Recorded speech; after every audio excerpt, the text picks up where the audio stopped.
Hey everyone, and welcome to Ramblin' Reviews, where we analyze different types of media and/or their cultural relevance. My name's Christian, and this is The Amazing Spider-Man issue number 1, story by Stan Lee and art by Steve Ditko.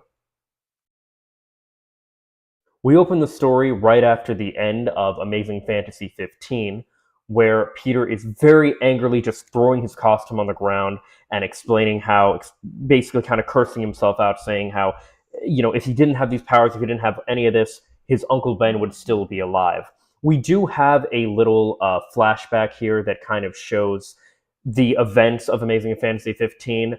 For those unaware, a lot of comics, and I think they still do this, will basically kind of have an excuse to catch up the reader, because of course any comic can be someone's first, to kind of catch up the reader on things. So they'll be like, you'll have something where like characters will be falling and their life is flashing before their eyes, and all they can do is remember, and it's an excuse to kind of tell you really quickly like what happened before. It's interesting how they kind of do this and get creative with it and everything, but it totally makes sense. It does a little, recap of how he got his powers, his uncle was killed, and he went after the killer for revenge, and things of that nature.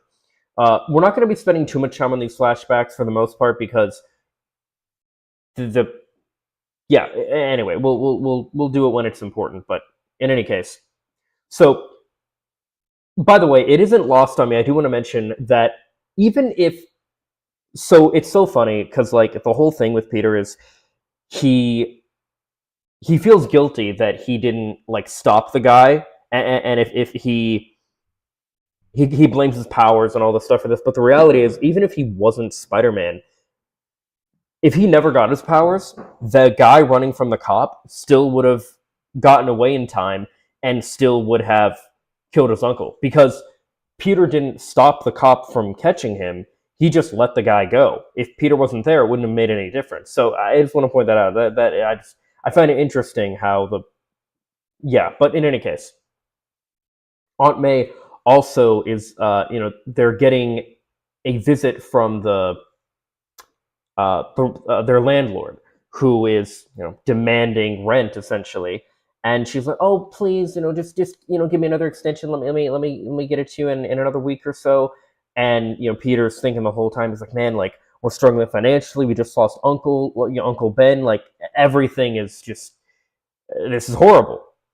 He thinks to himself about how he could use his powers to become, to rob banks and things like that. But he thinks to himself about how if he got caught, there's no way his aunt would be able to take it if he got caught. And it's kind of funny. We have this little panel here where we see Peter actually in the costume with his mask off, and Aunt May is kind of like, "Where did I go wrong?" Kind of thing, right? But in any case, so he's trying to think of a way that he can make some money and things of that nature, right? We do have another instance where we see him at school, and everybody is they're talking about Spider-Man going to a show, and they invite him along, but he's like, oh, I can't, I'm going to study there. Of course he needs to study. He's he'd always rather study than actually do anything, all this stuff, right? Little do they know, of course, that Peter is Spider-Man. He's the main event. So we have another moment where after Peter has performed yet another just incredible event as Spider-Man, we have this moment where, so he finally gets his check. He's getting paid for all of his hard work. But as he goes to cash it, the bank teller, because this isn't direct deposit or anything like that. This is just a paper check. This is 1963 for this comic. But this is the early 60s. I don't think credit cards were even a thing until the 70s. But he doesn't have, he has a physical check. He goes to cash it, and the guy's asking him, he's like, all right, do you have any identification? Do you have anything? And he's like, no, it's made out to Spider-Man. I'm Spider-Man. See the costume? And he's like, yeah, that's not really gonna work. I need some real identification. And he's like, well, that kind of defeats the whole point of secret identity, so I can't really do that. But yeah, we do have an introduction after this to a very interesting, famous, and important character in the Spider-Man mythos in J. Jonah Jameson. Now, I did talk before about how in Amazing Fantasy 15, that one guy seemed to kind of be a prototype for JJ, if you will. But we're introduced to old JJ here, crouched over his typewriter and typing away. He's like, when Spider-Man's once I finish this article, Spider-Man will be ruined. He'll be run out of town. Well, Spider-Man goes to get his goes to his agent to work with yet another to book another show. He's like, I'm sorry, there's not going to be another show. Not now, not ever. Check out this paper. And JJ has been, in fact, writing papers in his. By the way, it wasn't called the Daily Bugle originally. It was Now Magazine.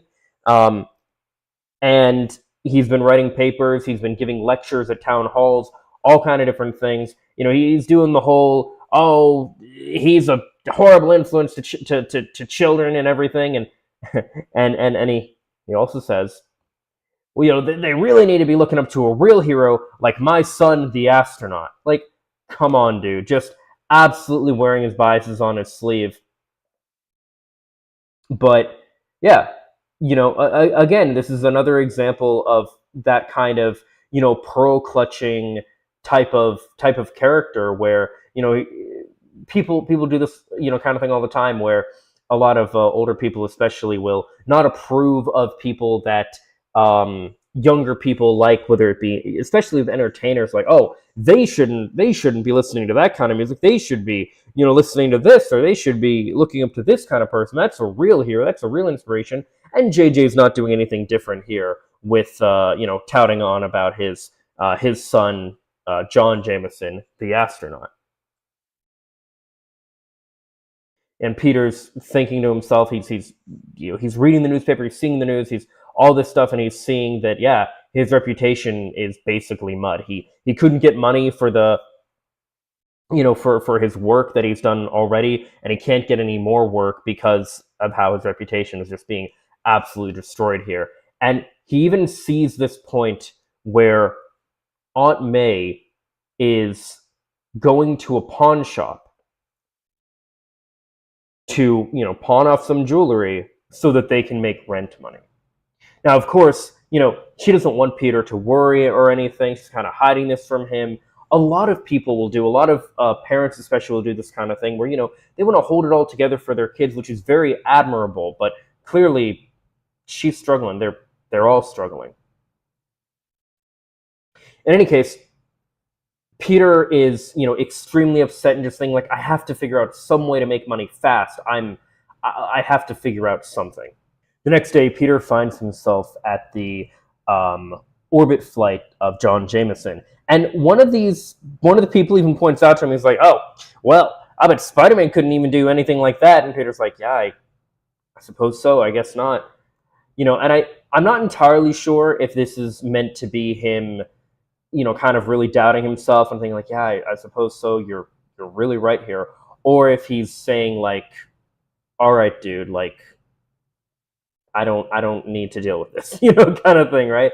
Because, Spider-Man up till this point has become a sensation, primarily, because he's been doing these incredible, tricks and everything on the Ed Sullivan Show. But in regards to everything else, he's not a hero yet or anything. But he might just be about to get his chance. Because we have the flight going into orbit, and we have John Jameson piloting the thing when all of a sudden it starts spinning out of control, and he realizes the guiding unit has somehow fallen off. Now, before this, of course, JJ was kind of talking him up and everything, and he's like, "You'll do fine. You'll do, you'll make me proud." He's like, "Yeah, Dad. Like, I'll do my best." He's like, and now back at base, JJ is singing a completely different tune where he's understandably, obviously, completely worried for his son and everything. It's never explicitly stated where this base is, by the way. This isn't NASA. It's clearly somewhere in New York. But in any case, yeah. So the people at the base are essentially saying how, okay, we do have this other unit, this other guiding unit that he could use, but we'll never get to him on time. You're like, we're not, he's going to crash land eventually. He's going to run out of fuel and he's going to crash, and we can't do anything. But then, Peter, already seeing this going out of control and everything, decided to suit up as Spidey, really spring into action. This is the first time that we really see him being a hero. And he shows up and he's like, hey, I'll take the guiding unit. Of course, JJ's like, no, he probably set this up. This is all his fault, of course, kind of thing. But, they're like, at this point, he's our only hope. All right, Peter. Well, they don't know he's Peter. We know he's Peter. They don't know he's Peter. All right, Spidey, go ahead and, take this unit. We're going to hope you can do this, right? Now, on his way there, he does, he's trying to get to John as quick as he can. So on his way there, he does have to kind of take down some guards in his way. He's not violent or anything, but he webs them up as they're standing in his way and tries to get through. This is going to become important later. And he hitches a ride on a jet and makes it to the flight capsule. Once he's there, he's able to place the guiding unit on the orbit shuttle thing, whatever it's called, that John's piloting. I don't even know what this thing is, but whatever it is. This was 1962. We didn't actually go to the moon until 1969. So, maybe this is like primitive space flight technology. I'm not entirely sure. But in any case, with the guiding unit placed, John is able to safely pilot, launch a parachute, and is able to get back to the ground safely and everything. However, Peter reads in the newspaper the next day that they demand, this is from the Daily Bugle, the newspaper demands that Spider-Man must be arrested and prosecuted. It's an editorial by JJ. Remember that moment we mentioned with the where he had to web up the soldier on the way through? Well, JJ certainly noticed too, and decides to use the whole thing as an event to basically say, he sabotaged my son. He attacked our not law enforcement, but the guards that were on base. He's a menace, all this thing, right? All these different things. He's a menace. He's horrible, all this. He's a menace to America. And Peter is left just feeling like, what the hell? I can't catch a break. I can't win. And man, I know the feeling. But a very common thing with a lot of comics, especially back in this point, is they would kind of be shorter stories that oftentimes they would kind of interconnect, but sometimes they wouldn't. In this case, they do, as Peter gets the idea in the next story here, where we're going to have the introduction of the Chameleon, and also the Fantastic Four. Well, Peter meeting the Fantastic Four. So Peter gets the idea to start working with the Fantastic Four. They're basically world-renowned heroes at this point. And as he tries to get into the Baxter building where they're located, and everything about them is like public knowledge, they're superhero celebrities, essentially. But he can't get in. So he decides to get in the way Spider-Man does. He decides to go through a window where onlookers are actually seeing him, and he decides to enter in through a window that sets off their alarm. As the alarm is set off, they all begin fighting him because why wouldn't they, right? They're all... He's an intruder at this point. So Spidey goes to take them all down, and he does take them all down one by one. He looks at the whole thing as an audition. He's like, all right, now that I came here wanting to, become a member of the team. So now that I've shown you what I can do, when can I start? And how much does this gig pay, by the way? They look at him dumbfounded as they explain, bro, we don't get paid. And Reed Richards even explains, all the money that we do make goes back into funding scientific research. So, and they even mentioned things like, besides, aren't you like a wanted criminal? And this just sets Peter off. He runs away, well, swings away, and he's like, I knew it. You're just like all the rest. You don't trust me. You'd believe any bad thing they say about me. He kind of has a little little pissy fit. But we're introduced very quickly as well to the character of the Chameleon, who, now, there are many different interpretations of the Chameleon that have existed throughout the mythos of Spider-Man, if you will. When he was originally introduced and how he is here is essentially, he can basically, he has all of these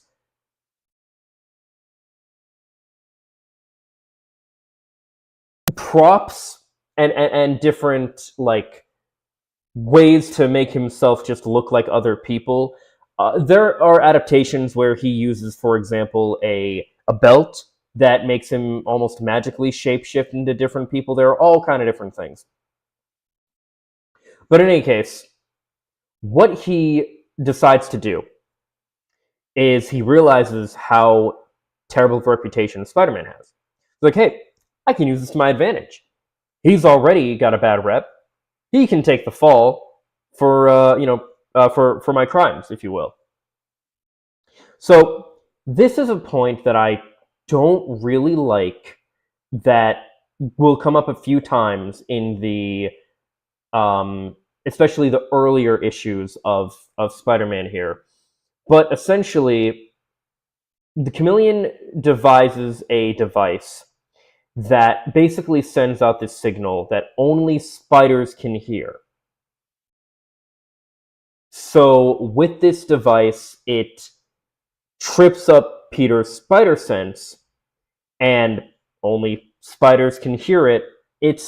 There's a few kind of hokier elements in this, and you're going to see a lot of them here that I really don't care for, but in any case, and essentially it is guiding Spider-Man, if you will, to a roof that we're going to see later. Chameleon breaks into so it's not really explicitly explained where he's at or anything, but some government, some military facility. The Chameleon is basically a Russian spy for the Soviet Union. Again, 60s, Cold War, all that stuff, right? So he is a Russian spy. And since he doesn't have Spider-Man's abilities or anything like that, what he actually does is he sneaks in as Spider-Man, and he uses a gun to shoot webbing at the person and steal the blueprints. Again, what the blueprints are for, what any of this is for, none of that is stated, none of that is mentioned or anything. It's just kind of, it's not really important to the story. But he makes off with the blueprints, and as he does, and as he's escaping in a helicopter, Spidey just gets to the building and realizes, very quickly that cops are chasing after him, webs them up, and realizes, okay, that helicopter, that's the person getting away, and they set this whole thing up to frame me. So we have this moment here where Peter is, now I really like this because, he realizes, trying to figure out how is he gonna, reach the helicopter, right? And I really like this moment because what we see here is the first use of a move that Spider-Man has used, again, in a lot of adaptations. He used it in the Spider-Man 2 movie. It's an actual move you can do in the Marvel Spider-Man 2 video game for the PS5, and it originated here, where he just webs two sides and basically flings himself like a slingshot onto in order to get to the helicopter. Now, as I had mentioned before, there are some elements here, those more hokey elements, that I'm not really a big fan of, where he makes his webbing into a parachute and gets to a ski boat, essentially some kind of boat, a jet boat, whatever, where he then reaches a Soviet boat of some sort, and from there gets to the helicopter, webs up on it.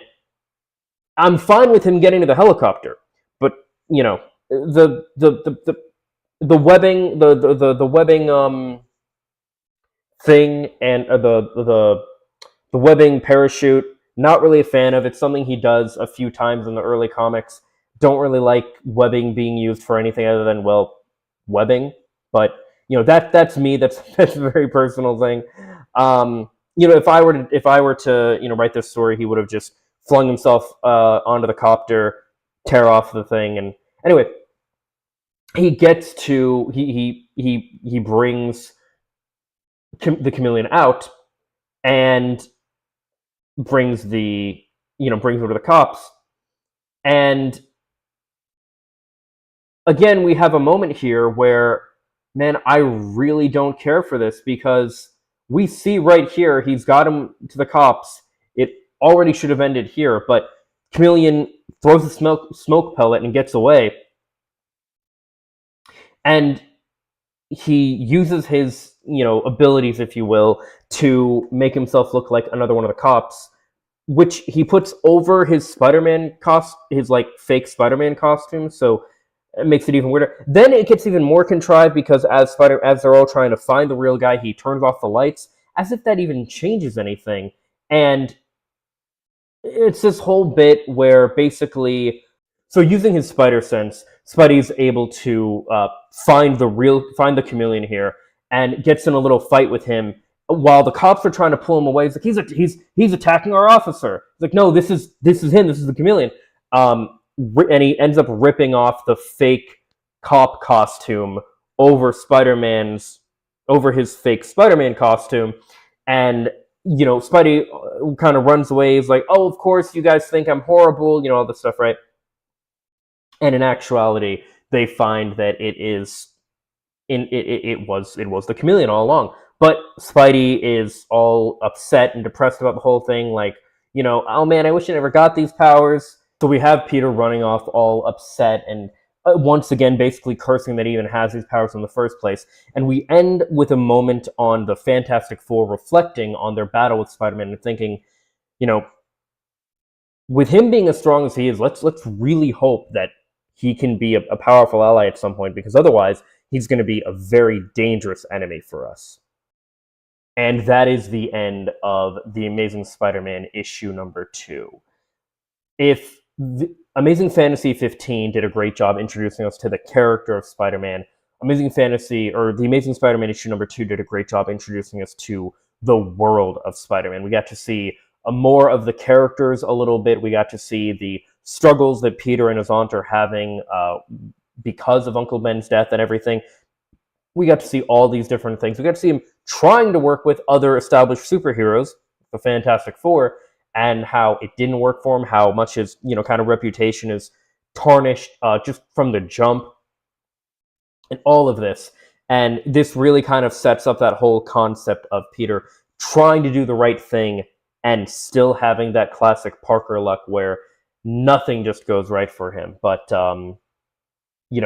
just really an incredible issue all around. But yeah, as always, these are just my thoughts. Let me know what yours are in the comments down below. Follow me on social media for more. Subscribe and ring the bell to stay up to date. Leave a like if you like. And if not, I hope you find something to do like. Later, guys. Peace and love.